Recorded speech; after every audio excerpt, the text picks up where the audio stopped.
Economics with Sajid के साथ। ये question examination point of view से बहुत ज़्यादा अहम है और ये क्वेश्चन मैंने पास्ट पेपर से लिया है। अब हम क्वेश्चन की तरफ आते हैं। Plot the schedule and graph of the following supply function. मदरसेल तफौल रसद का गोशवारा और ग्राफ बनाए। अब हम इक्वेशन की तरफ आते हैं। Q s is equal to 3 plus का 2p। अब हम रिलेशन समझते हैं इसका। क्यू एस का प्राइस के साथ क्या रिलेशन है। Q s is a function of prices. Q S dependent है, सप्लाई डिपेंडेंट है और प्राइस क्या है, इंडिपेंडेंट है। जब प्राइसेस ग्रोथ करती हैं तो मार्केट के अंदर सप्लाई भी बढ़ जाती है। जो आजर हजरात होते हैं जो गुड्स को प्रोड्यूस करते हैं वो अशिया को ज़्यादा मिकदार में प्रोड्यूस करने के बाद, पैदा करने के बाद मार्केट में ले आते हैं, क्योंकि आजर हजरात के जो प्रॉफिट होता है वो मैक्सिमम यानी ज़्यादा से ज़्यादा हो जाता है। जब प्राइसेस डिक्लाइन या डिक्रीज़ होती हैं तो मार्केट के अंदर सप्लाई भी कम हो जाती है। सप्लाई मार्केट के अंदर क्यों कम होती है, प्राइस के गिरने से या कम होने से आजरीन के जो प्रॉफिट हैं वो मिनिमम हो जाते हैं। देखिए इनका आपका पॉजिटिव रिलेशनशिप है। जब प्राइस बढ़ती है सप्लाई भी बढ़ती है, जब प्राइस कम होती है तो सप्लाई भी कम होती है। ये सप्लाई का कर्व है।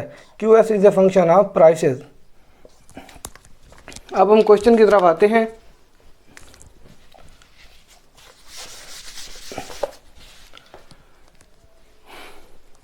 देखिए q s is equal to 3 plus का 2p। अब हम प्राइस की वैल्यूज़ को सपोज करेंगे अपनी तरफ से 1 2 3, 3 वैल्यूज़ को हम सपोज कर लेते हैं और सप्लाई की वैल्यूज़ को हम फाइंड करेंगे।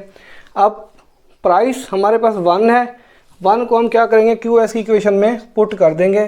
3 प्लस का 2p की जगह हम क्या पुट करेंगे, 1 पुट करेंगे। 3 प्लस का 2 को जब हम 1 से मल्टीप्लाई करेंगे तो 2 आ जाएगा। क्यू एस 3 प्लस 2 तो हमारे पास 5 आ जाएगा। पहली वैल्यूज़ हमारे पास क्या है, सप्लाई की 5। अब हम क्या करेंगे, क्यू एस 3 प्लस का 2p। अब p की जगह हमने 2 को पुट करना है। क्यू एस 3 प्लस का 2, p की जगह हम क्या पुट करेंगे, 2 पुट करेंगे, यानी नेक्स्ट वैल्यूज़ 3 प्लस 2 को 2 से मल्टीप्लाई करेंगे तो 4 आ जाएगा। 3 प्लस का 4 हमारे पास ये 7 आ जाएगा, ये 7। अब हम दोबारा क्यू एस की वैल्यू लिखेंगे। 3 प्लस का 2p, 3 प्लस 2। अब p की जगह हमने 3 को पुट करना है। 3 प्लस का 2 को 3 से मल्टीप्लाई करेंगे 6, 3 प्लस 6 तो हमारे पास ये 9 आ जाएगा। यहाँ पे ये 9 आ जाएगा। ये हमारे पास गोशवारा बन गया है। अब हम डायग्राम बनाते हैं।